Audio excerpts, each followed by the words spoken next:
Today I'm going to share with you my favourite fried rice recipe. It's made with soya chunks, but honestly it doesn't even taste like it. So let's get to this vegan recipe. For this recipe you're going to need 1 cup of soya chunks, 4 spring onions thinly sliced, 5 green chillies thinly diced, 1 bell pepper finely chopped, 2 large carrots finely diced. I've done this using my food processor, but you can use anything you like. Then we need 2 large onions finely diced as well. And finally 3.5 cups of cooked basmati rice. By the way, for those of you who don't know how to cook rice, it's basically just 1 to 1.5 ratios. So if you have 1 cup rice, it's 1.5 cup water. And you just cook that in either in your pan or in your rice cooker, whatever suits you guys. Begin by adding boiling water into a large pan.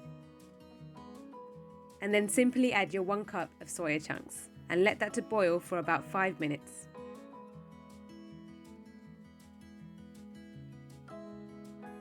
Exactly after 5 minutes, you'll notice that all your soya chunks have bloomed and have gone much bigger. Now simply drain the soya chunks, making sure to squeeze out any excess water using a spoon. Now at this point you can go ahead and cut your soya chunks into smaller pieces, which I do later on in the process. So to avoid the extra step later, I advise you guys to do this now. Once you've done that, let's go ahead and marinate the soya chunks. Add in 1 teaspoon of garlic paste, 1 teaspoon of turmeric powder, 2 teaspoons of chilli powder, 1 teaspoon of salt, and 2 tablespoons of oil. Now just give that a really good mix. I like to use my hands to ensure that everything is well incorporated, but go ahead and use a spoon if you like.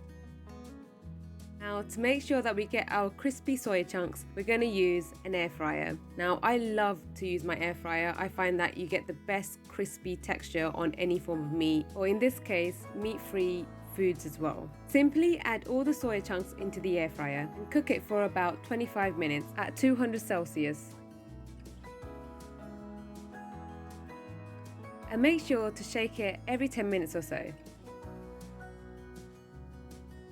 When I did mine, I cooked mine for about 15 minutes and then I tipped it out and cut it into small pieces, and then I put it back in for about another 10 minutes. As I accidentally forgot to cut them earlier. As I said earlier, if you've done this already, just skip this step.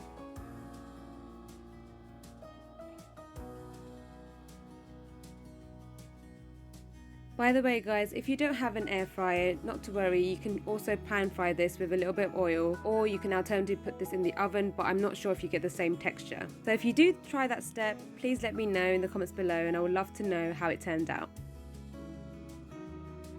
After about 25 minutes, you will have these delicious small crispy soya chunks. Now once that's ready, just set that aside. Now in a large pan, heat up 2 tablespoons of olive oil on medium heat. Then add your onions and a teaspoon of salt. And give that a good mix and cook it for about 10 minutes or so, or until the onions become translucent. As always, if you notice your pan is slightly burning up, just go ahead and add a few tablespoons of water, and this will help to deglaze the pan but also to caramelize the onions.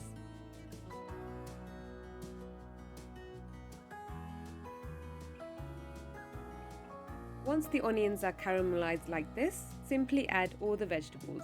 That's your carrots, spring onions, red bell peppers, and green chilies. And now for our seasoning. Add in a teaspoon of turmeric powder, a teaspoon of salt, 1 vegetable stock cube, and 3 tablespoons of soya sauce. Now give that a good mix and cook it for about 10 minutes or so until the vegetables have softened. After 10 minutes, give it a taste check and add in any salt if you need it. Now here I'm just going to add in a tablespoon of mushroom sauce and a tablespoon of soya sauce. If you don't have mushroom sauce, not to worry, just use 2 tablespoons of soy sauce instead. And then just add your crispy soya chunks.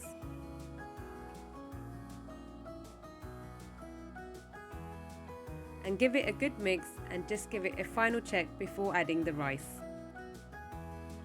If you're happy with it, go ahead and add your rice and give it a really good mix.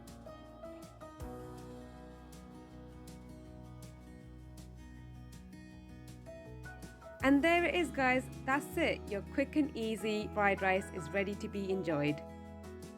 Now I'm just going to serve this up with a bit of coriander and some spinach on top. Go ahead and top it with anything you like and it will be equally delicious. As always, thank you so much for watching, guys. I really hope you enjoy this recipe. If you do, please let me know how it goes in the comments below. As always, please don't forget to like, share and subscribe. Thank you again, guys. I hope to see you again soon. Bye!